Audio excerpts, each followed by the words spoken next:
In the last video, we looked at how can one create a random graph with the help of network X. And we were wondering whether this random network is a correct representation of a real world network or not. So in order to see that, we'll compare a few properties of this synthetic random network with the real world networks. So as an example, I'm going to take two real world networks. So the first one is called a Jakari Karate Club network. This network was formed from a university karate club. It had just around, I think, some 30 nodes, which are with some friendship connections between them. So it's a very standard graph which is used in social network analysis for a lot of algorithms, especially in community detection. This graph is so popular in social network analysis that now network X has a direct function to create this network. I'm going to use that direct function here. So let me just take two graphs. So one is my random graph. I'm naming it as G underscore R, and next I want to compare it against the Jakari Karate Club network. Let me name as G underscore J, and the function for creating it in network X is Karate Club network. You can also look up its documentation. So in order to compare two networks, we have to maintain their scale. Since this Karate Club network has around some 30 nodes, I'll just show you now how many nodes it has. I want similar number of nodes in the random network so that I can compare them.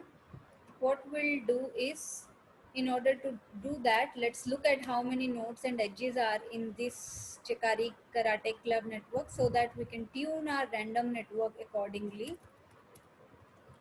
So this is my number of nodes and number of edges in the Jakari Karate Club network. So for now, I can get rid of these floating functions.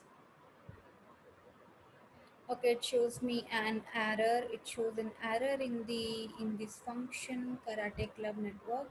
So whenever we run into such an error, let's just go back to the documentation and try seeing what mistake we did. So it's a Karate Club graph, not a network.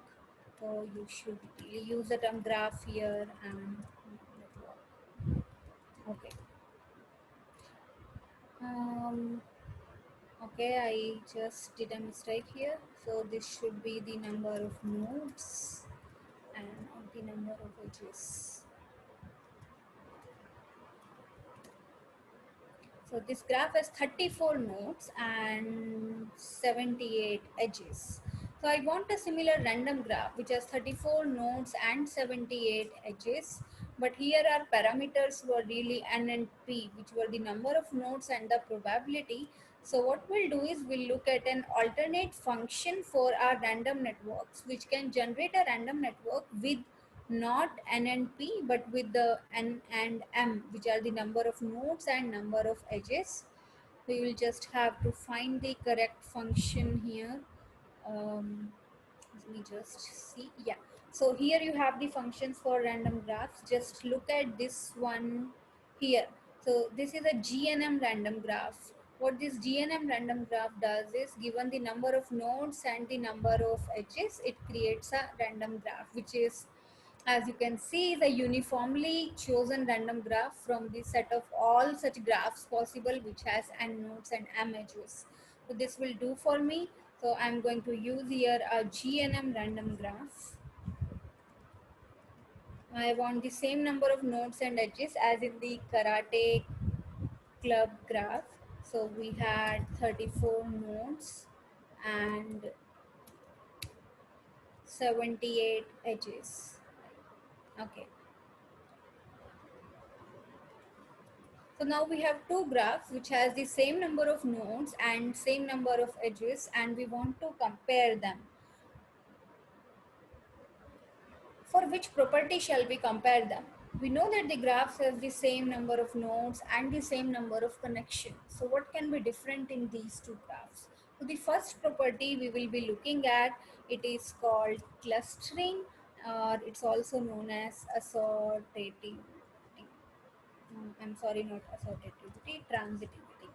So transitivity, as from the name is clear, what does it mean is, if there is a guy A and this person is connected to B, and the same person A is also connected to C, so there is a increased chance that B is also connected to C, right? So this generally happens in friendships. If I'm a friend with you and I'm a friend with some other guy as well, there is a good chance that you and that guy will also be friends, and this is a very established property of real world social networks. So we want to see whether random graphs maintain such property or not. And so even in the karate club network, if a guy is friend with, let's say a person A is friend with B and C, there is a good chance that B and C are also friends. So how do you measure it? It is measured as the number of closed triangles divided by the total number of triads. So what is a triad? So triad is simply if A is a friend with B and A is a friend with C. So this is a triad. A is connected with B and A is also connected with C. So you can see it like a V sign. A is connected to B and A is connected with C. So, and if you see any such pairs, it's called a triad. And what transitivity will look at? It will look at what fraction of these triads are closed. As an example, let's take a very simple graph. So assume that the graph is just this one only, a graph where there are three nodes, and in those three nodes A is connected to B and A is connected to C. So how many triads are there in this network? Exactly one triad. So out of this triad, how many are closed? So if it is not closed, that is if B is not connected to C, the transitivity of this graph will become 0, since there is one triad and it is not closed. If this triad is closed, then the transitivity of this graph will be 1, since there is just one triad and that is closed. So it's a very simple example. In general, transitivity looks at all the possible triads in a network and looks at how many of these are closed. Okay. So I want to see this measure of transitivity for both this random network and also this karate club network. So in order to do that, we are also going to repeat the same process with one more graph, which is a very well known real world graph. So I'm going to make use of certain functions here. What I'm going to do is I'm going to create some graph here, and then so I'm going to pass a real world network here. Okay, let's just do it straight away. What I'm going to now do is let's look at the, so the function for this is transitivity, which tells you what fraction of the triads are closed. I'm going to look it for the random network first, and then I'm going to look it for the karate network, and let's compare both of these. So please note that random network comes first. So if you see for this random network, this transitivity is 0.16, while for the karate network it is high, which is 0.25. So this thing shows here that although these two graphs have the same number of nodes and edges, transitivity is higher in the case of a real world network. I'm going to take one big example now, one quite a big real world social network, and this will also show you how we can take data sets for network analysis. So I'm going to use this Stanford dataset collection here, and I'm going to get a graph for Facebook, which is an induced graph on Facebook for around some 4,000 nodes, but it's a very good example of a real world social network. So here you will find it. uh, okay, so here is this file. I'm just going to download this file. After downloading it, I'll show you what it is.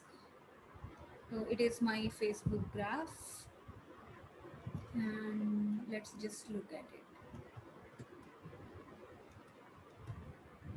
So here I have a txt file. If you open this file, you see here number of pairs. So what these pairs are, each pair is actually an edge. Okay, this 1 2 3 4, these are my line numbers, so please don't get confused. In every line we just have two entries. So this leftmost digit here is simply the line number. So you see, it tells me that a node number 0 is connected to node number 1, 0 is also connected to 2, 0 is also connected to 3, so on and so forth. If you go down, so this is a node 0, which seems to be connected to all the nodes.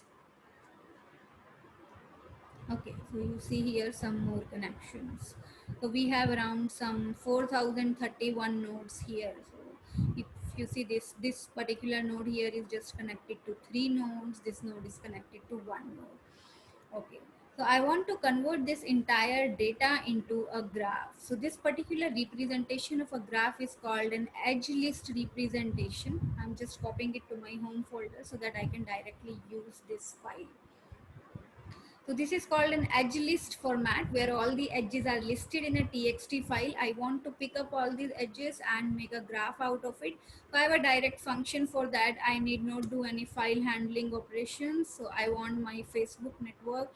I'm going to use a function which is read underscore edge list, and I'm going to pass this file here, which is Facebook underscore combine.txt, and I think my Facebook network will be ready here. And let me also print the transitivity for my Facebook network. So Facebook network will give you a better idea of a real world network as compared to the Karate network because it is bigger in size. Okay. So since it's a big network, Facebook is a big network, it takes some time to load, and even calculating its transitivity might take all the more time. So if you look at here, this was my random network which is having the least transitivity. Karate Club has 0.25 and Facebook has a transitivity of almost 0.5, which means out of every two triads, one is closed. So here is where random networks fail to capture the properties of the real world social network. They do not show this property of transitivity, which is friend of friend is my friend. So this kind of thing doesn't really appear in a random network because it says that everybody is equally likely to be a friend, which is not so in our real world social networks. So there this model fails, and now we are on a venture to look out for a new model which actually have a good transitivity, similar to how our real world social networks are. So we'll be moving on to our next model in the next video, and again a pair of scientists gave up this model. They thought about it and created it. So stay tuned in.